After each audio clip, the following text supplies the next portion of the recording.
నమస్కారం. నేను డాక్టర్ చెల్లిమేల శ్రీనివాసరావు, సంస్కృతి ఆయుర్వేద క్లినిక్, సర్దార్ పటేల్ నగర్ నుంచి మాట్లాడదాం. ఈరోజు మనం డిస్కస్ చేసుకునే సబ్జెక్ట్ వచ్చేసి జుట్టు రాలటం.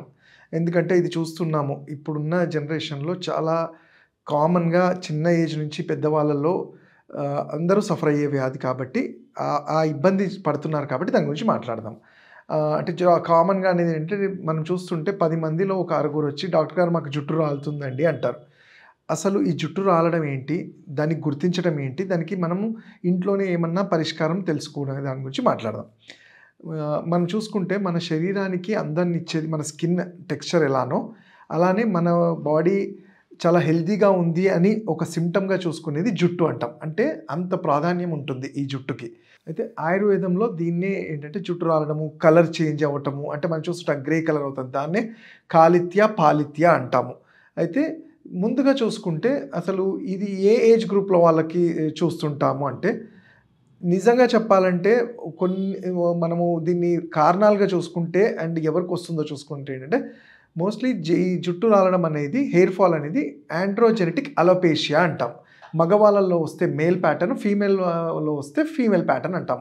అంటే ఒక జెనెటిక్ కోడ్ వల్ల, అంటే బాడీలో మీ పేరెంట్స్ నుంచి క్యారీ అయిన ఈ జెనెటిక్ కోడ్ వల్ల జనరల్‌గా హెయిర్ ఫాల్ అనేది చూస్తూ ఉండేవాళ్ళం.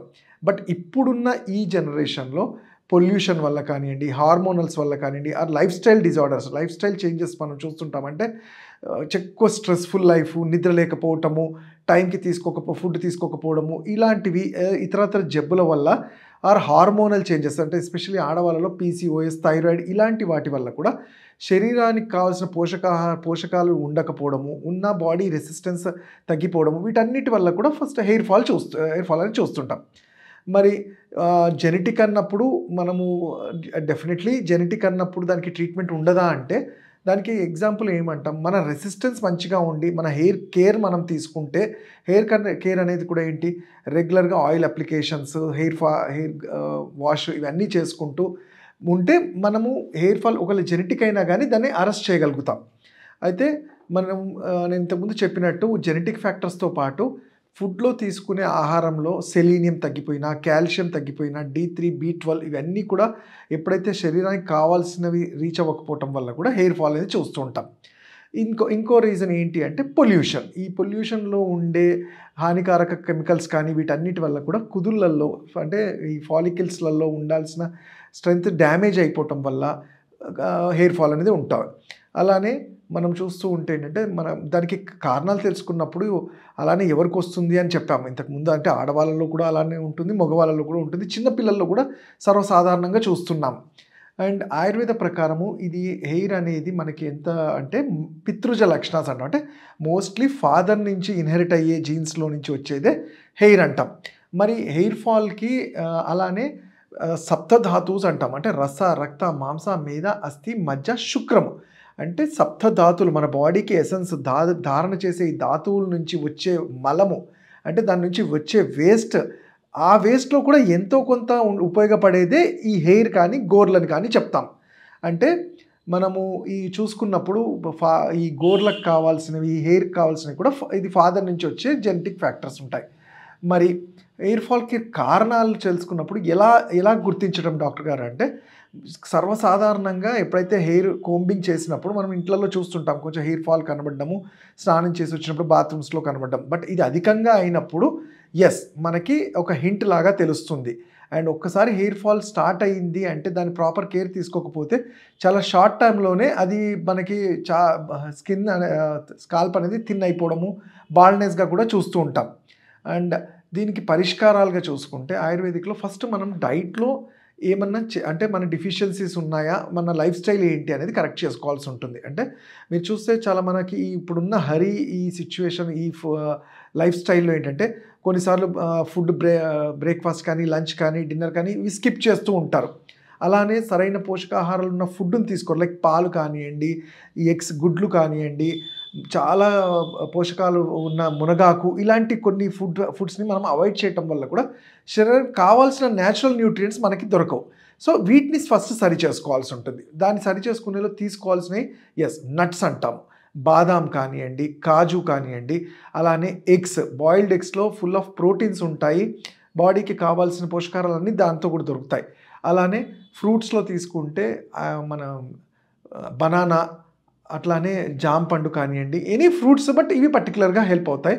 అలానే మంచిగా మిల్క్ ప్రొడక్ట్స్, ఆవు నెయ్యి, పాలు ఇలాంటివి మన డైట్‌లో మనం వాడాలి. నాన్ వెజిటేరియన్స్ అయితే యెస్, ప్రోటీన్ ఉన్న డైట్ ఏంటంటే మనము చికెన్ లాంటిది కానీ, ఫిష్ లాంటిది తీసుకోవచ్చు.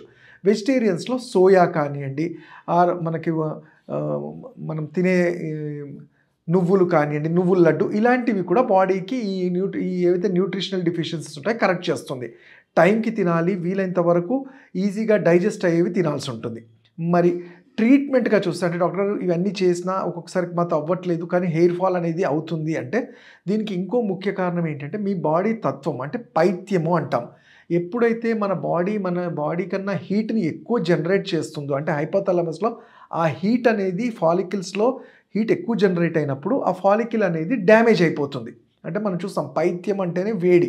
ఆ వేడి ఈ స్కాల్ప్‌లో రీచ్ అయినప్పుడు, ఊర్ధ్వగతంగా రీచ్ అయినప్పుడు స్కాల్ప్‌లో ఉండే ఫాలికల్స్‌లో అంత స్ట్రెంత్ ఉండక అవి రాలిపోవటం కనబడుతుంది. ఇంకొకసారి ఏమవుతాయంటే ఇన్ఫెక్షన్స్ ఉంటాయి. అంటే డాండ్రఫ్ అంటాము, ఫంగస్ ఇన్ఫెక్షన్స్ ఇవన్నీ కూడా ప్రాపర్ కేర్ తీసుకోకపోతే డెవలప్ అవుతూ ఉంటాయి. సో, వాటి వల్ల కూడా ఆ ఇన్ఫెక్షన్స్ వల్ల కూడా ఈ ఫాలికల్స్‌లో కుదుళ్ళలో ఉండాల్సిన వాటికి పట్టు లేకపోవడం వల్ల కూడా రాలిపోతుంటాయి. సో, మరి వీటికి మనం తెలుసుకున్నాము. అలానే ఫుడ్‌లో మనం చేయగలిగేది చేస్తాము. యాస్ ఎ ఆయుర్వేదిక్‌గా అంటే ఒక 35 ఇయర్స్ వరకు కూడా హెయిర్ అనేది రీగ్రోత్ అయ్యే ఛాన్సెస్ ఉంటాయి. ఆఫ్టర్ 45 ఏంటంటే జనరల్‌గా ఇదేంటి ఏజింగ్ అంటాం. అప్పుడు వీటి మీద అంటే ఎంతవరకు అది హెయిర్ రీజనరేట్ అవుతుందనేది అది ఎవరము చెప్పలేము. బట్ వీలైనంత వరకు చాలా ఎర్లీ ఏజ్‌లో గుర్తించి, చాలా చిన్న ఏజ్‌లో మనము దీన్ని ట్రీట్మెంట్ చేయగలిగితే, మళ్ళీ ఆ హెయిర్ రిపేర్ అనేది చేయగలుగుతాం. అది ఎలా చేస్తాము? ఆయుర్వేదంలో దీనికే కేశానికి సంబంధించి కొన్ని ట్రీట్మెంట్స్ ఉంటాయి. సింపుల్‌గా ఏంటి? నేను ఇంతకుముందు చెప్పినట్టు ఫాలికల్స్‌లో స్ట్రెంత్ తగ్గిపోయింది అంటాం. అంటే కొంతమందికి ఫాలికల్స్‌లో ఒక హెయిర్ ఉంటుంది. కొంతమందికి 3 హెయిర్స్ ఉంటాయి. బట్ మనం ఈ ఫాలికల్స్‌లో సరైన ఆహారంతో పాటు విహారము, అలానే ఔషధాలు లైక్ భృంగరాజ అని కానియండి, పత్యాక్షరత్రయాది కానియండి, ఆరోగ్యవర్ధి అని అలానే చాలా రకాలైన ఔషధాలు ఉంటాయి. మీ బాడీ తత్వాన్ని అంటే వాతపైత్య కఫాలని చూసుకొని అవి ఇవ్వాల్సి ఉంటుంది. అలానే ఇంట్లో మనం దీన్ని అరికట్టుకోవడానికి మనం చేసుకోగలిగింది ఏంటి అంటే నస్యకర్మము అంటాం. నస్యకర్మం అంటే ముక్కు ద్వారా కొన్ని డ్రాప్స్‌ని సింపుల్‌గా మన ఇంట్లో దొరికే ఆవు నెయ్యిని డ్రాప్స్ ద్వారా వేయడం వల్ల మన ఆక్సిజనేషన్ అనేది పెరుగుతుంది. అంటే ఇది గేట్‌వే కాబట్టి బ్రెయిన్‌కి ఇక్కడ ఉండే ఈ పార్ట్‌కి మాక్సిమం సర్క్యులేషన్, ఆక్సిజనేషన్ పెరుగుతుంది. అలానే ఇది రోజు ఉదయం బ్రష్ చేయగానే ఒక 4 చుక్కలు 2 ముక్కులో వేసుకొని పీల్చుకోవడం వల్ల ఎంతో కొంత ఉపయోగం ఉంటుంది. అలానే నేను ఇంతకుముందు చెప్పినట్టు ఔషధాలు, భృంగరాజ ఇలాంటివి కొన్ని కయ్యున్యాది ఇలాంటి తైలాలు అప్లై చేయటము. ఇంట్లోనే మీరు చేసుకోగలిగితే మనకి కొబ్బరి నూనెలో ఆనియన్ జ్యూస్‌ని కొంచెం ఫిల్టర్ చేసి ఆనియన్ జ్యూస్‌ని కొంచెం వేడి చేస్తూ మిక్స్ చేయటము. మెంతుల్ని రాత్రి నానబెట్టి అవి కొంచెం మార్నింగ్ ఉబ్బిన తర్వాత వాటిని ఈ ఆయిల్‌లో ఒక 1 వీక్ అలా ఉంచేసి ఎండలో సూర్యరశ్మి తగిలేటట్టు వెలిగితే ఆ ఆయిల్స్ కూడా మనకి చాలా మంచిగా హెల్ప్ అవుతుంది. అట్లానే ఆయుర్వేదిక్ ట్రీట్మెంట్స్‌లో దీన్ని తలపొదిచ్చిల్ అంటాము. అంటే కొన్ని రకాలైన ఔషధాలని లేదు అంటే మెంతి కూరం లాంటి పేస్ట్‌ని మనం ప్యాక్ లాగా పెట్టడం వల్ల ఈ ఫాలికల్ స్ట్రెంగ్త్‌తో పాటు ఆక్సిజనేషన్ పెరుగుతుంది. ఫర్దర్‌గా కొన్నిసార్లు గ్రే హెయిర్ కలర్ కూడా చేంజ్ అంటే నేచురల్ డై లాగా కూడా పనిచేస్తుంటాయి. వీటితో పాటు సరైన టైంలో ఫుడ్ తీసుకుంటూ స్ట్రెస్‌గా లేకుండా నిద్ర సరిగ్గా ఉండి బ్యాడ్ హ్యాబిట్స్ నుంచి లైక్ స్మోకింగ్, ఆల్కహాల్ కానియండి, లేట్ నైట్స్ తినడం ఇవన్నీ అవాయిడ్ చేసుకోగలిగితే తప్పకుండా మనం హెయిర్ ఫాల్‌ని అరెస్ట్ చేయగలుగుతాం. గ్రే హెయిర్‌ని కూడా కొంతవరకు కట్టడి చేయగలుగుతాం. ఇంకా వీటి గురించి తెలుసుకుంటే నన్ను పర్సనల్ క్లినిక్స్‌లో కానీ నన్ను కానీ కలవచ్చు. కొన్ని హెయిర్ ఆయిల్స్ కూడా మీరు తీసుకోవచ్చు. నా నంబర్ వచ్చి 7658909501.